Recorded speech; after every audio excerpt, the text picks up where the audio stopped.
continuando aqui então o nosso tema, eu gostaria que os irmãos pudessem, se pudessem aí explicar pra gente, que a gente tem duas figuras bastante centrais quando se fala de rito escocês retificado.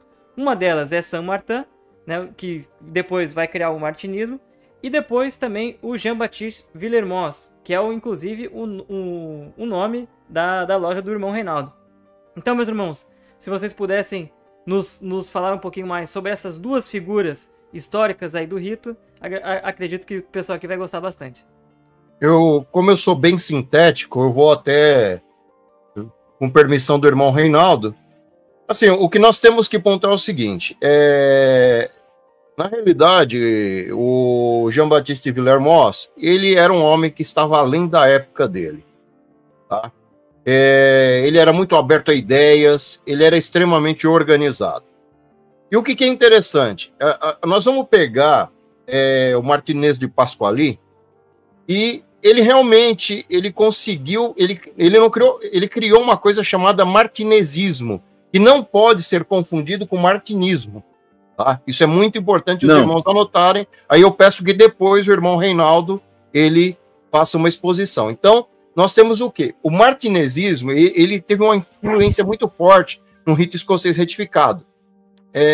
E essa definição, ela ficou muito bem legal e bem traçada por um outro maçom que ele tinha uma obra chamada Eques a Rosa Mística. Ele era chamado Eques a Rosa Mística. É o Jean Tourniac.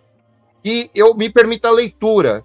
Aonde que o martinezismo conseguiu consolidar e dar uma força para o rito escocês retificado? Então me permita a leitura. O rito retém de Martinez com efeito uma seiva secreta, a ressonância judaico-cristã e fundo salomoniano presente no encadeamento das máximas e dos quadros e que, na época de Villermoz, brotava visivelmente ao nível da profissão de cavaleiro professo e grande professo. Isso daí nós vamos falar dos outros graus, mas eu queria colocar isso, eu pontuei isso, porque Villermoz pegou essas ideias e ele aprimorou. Ele não ficou... Você pega a figura do Martinez, ele ficou um pouquinho truncado no desenvolvimento das ideias. Né? E o Villermoz, não, ele deu continuidade, ele fez com que isso evoluísse. Esse retificado, no nome do rito escocês retificado, ele promoveu o quê? Apesar de eu brincar que é um rito raiz que preserva as suas tradições, no que diz respeito ao pensamento filosófico, ele evoluiu. Tá? Só que, o que é interessante dessa ideia? De tudo isso, o Villermoz, que foi o verdadeiro fundador e idealizador desse regime. Então ele pegou, como eu disse anteriormente, ele pegou a estrita observância templária na França, chegou a criar até 3 províncias, e ele pegou 2 coisas importantes. Por isso que ele era muito organizado. Ele pegou a estrita observância templária, de um lado, e ele pegou a Elos Coens. A observância templária era algo que era fixado o quê? Numa estrutura organizacional, numa hierarquia. Não só que ele não pegou a questão da hierarquia de pessoas de cargos. Ele pegou a hierarquia da organização. E do outro lado, para não ficar aquela coisa fria, ele pegou a doutrina, o misticismo da Elos Coens. Com isso, ele fundou o rito escocês retificado. E repito, é muito inteligente, é muito organizado. Cabendo observar que, em razão disso, ele ainda organizou 2 conventos. Vão entender que a palavra convento, ela tem o sentido de reunião, congresso, tá? Onde ele começou a sedimentar tudo isso lá no convento das Galhas, na França, em 1778, e ele sedimentou tudo isso em 1782 no convento de desculpa a pronúncia que é alemão, Wilbensbad, na Alemanha, onde houve a fundação do RER. Essa é a nossa primeira assertiva aí. Irmão Reinaldo, quer complementar?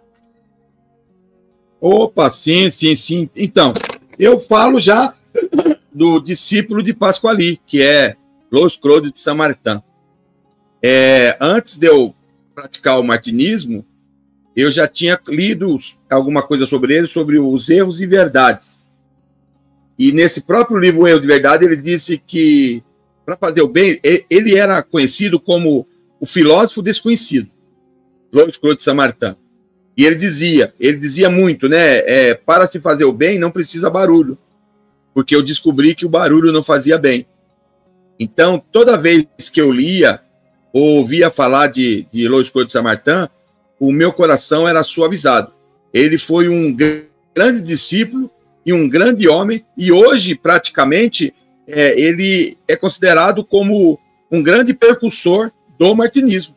O martinismo, ele foi inserido a prece no martinismo por conta dos modus operandi de Louis Claude de Saint-Martin, que era um homem muito dócil, meigo, e realmente ele praticava a filosofia na sua essência carismática. E muito me agrada falar de Louis Claude de Saint-Martin. Tenho muito respeito por ele.